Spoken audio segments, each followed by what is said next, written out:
Withins launches new scale, Apple launches Apple Savings, Google product leaks, and more, all in today's tech news.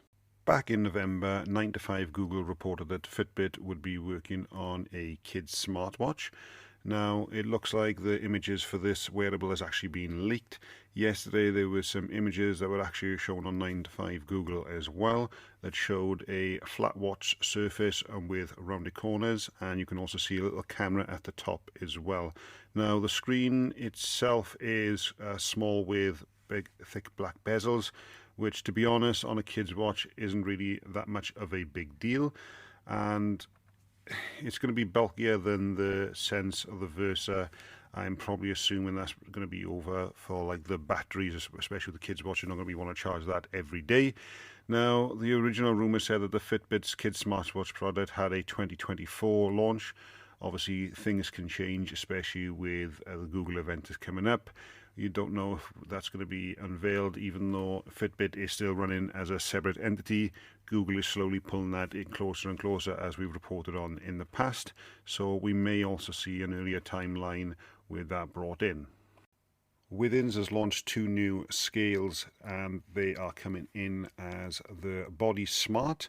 And this one includes precise and consistent weight measurements, body composition readings including fat and muscle mass with water weight using multi-frequency bioelectrical impedance analysis, or BIA, measure basal metabolic rate, or BMR, that was coming in a May 2023 update. It's also going to include Apple Health integration with the HealthMate app and a new eyes closed mode, which Withins says basically when you weigh, when it goes and syncs to the app, it's actually not going to show you the weight. Instead, it's going to show you encouraging motivational message or daily information such as steps, air quality, and weather as well.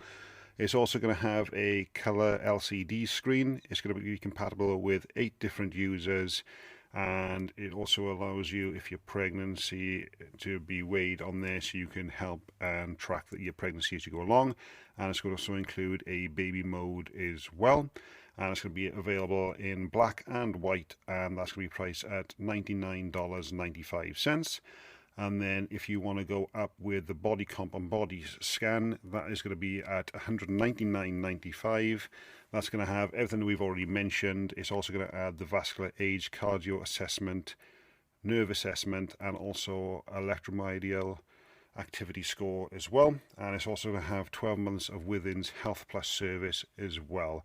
Now, Withins has had some different scales over the years. I actually have one. I find it very good, and it syncs quite nicely into the app there. Getting it to sync to any other health is a little bit more tricky, Apple Health being the most trickiest, but it is good to see that they are now starting to include that integration in the newer scales.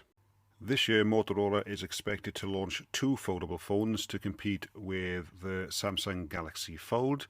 There is rumoured to be a Motorola Razr Lite and a Motorola Razr Pro, which will launch in Madrid on June 1st. Now, there's also been another leak confirming the same date as well, and that was by tipster Evan Blass. And what they are saying this time is that the so-called Razr Lite is expected to carry a small external display with a dual camera system, and the folding screen with a punch hole cut out as well. And then the Motorola Razr Pro is expected to be with a larger external screen to compete with the Galaxy Z Flip 5. Now, I've looked at the reviews on the Motorola, and everybody says that it's got potential, and with some iteration and some special care given to the outside display, then that could really take on Samsung on there as well. Now, there are also rumors that Samsung's next flip phone will also have a bigger external screen. Currently, it doesn't do a lot, so Samsung really needs to step up the game. So more competition is good for everyone, because that pushes every company to add more for your money. Way back in October last year, Apple said that they were going to be releasing an Apple Card savings.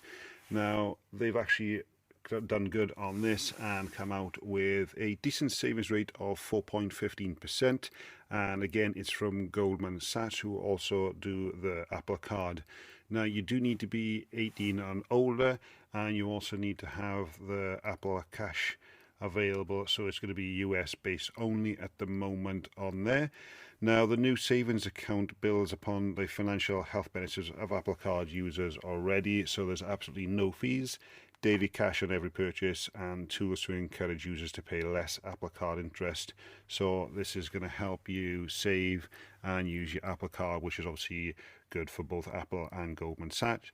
Now, this isn't available outside of the US, and I can't see that anytime soon, despite rumours of Apple purchasing a bank in the UK back last year as well.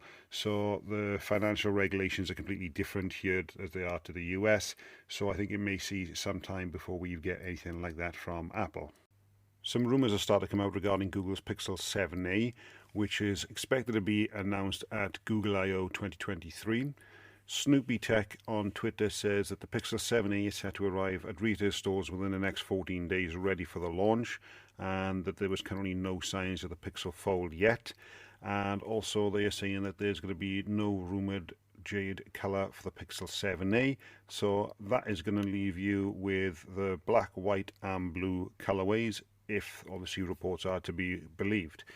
Then shortly after that, John Prosser, who has also been quite accurate with his leaks in the past regarding Google products, says that the Google Pixel 7a, charcoal, snow and sea, which is the light blue, and coral, which will be on the store only, will be May 10th announcement, which is at Google I/O, and then available for purchase immediately, which would explain obviously with the 14 days coming from Snoopy Tech, with them being in the retail stores as well. So a bit of a discrepancy regarding the colour. However, it does say that the coral colour, or could be jade, we're not quite sure, will be a Google store only. So that actually kind of makes sense with it being an exclusive colour, just to get you onto actual Google's web page rather than going via a third party. Obviously, if you're after just the basic standard colours that's available anyway, you can get those from any website. So that is interesting. Now, rumour pricing for the Google Pixel 7a said it to start at $499. And obviously, with all Google products, within a few weeks or months, those prices always go on offer, especially around Black Friday as well. And coming up towards the Christmas period, those prices always tend to be on offer. It's very rare that you'll actually see the 6A at full price. There's usually offers throughout the year on that as well, so it's always worth holding off if you're not in the rush to get those products immediately. John Prosser also goes on then to talk about the Google Pixel Fold. He says that the announcement again will be on May 10th. The pre-order from the Google Store will also be available on May 10th. And then pre-orders from the partners and carriers will be May 30th and available from June 27th. Now, based on current leaks, the pricing for the Pixel Fold is expected to be anywhere from $1,300 to $1,800. Now, that's obviously a $500 difference in prices scopes, but there's also another leak out there that also says that it's going to be closer to $1,300 to $1,500. Now, if that's actually accurate, that's actually be coming in under the Galaxy Z Fold 4, which is at $1,649.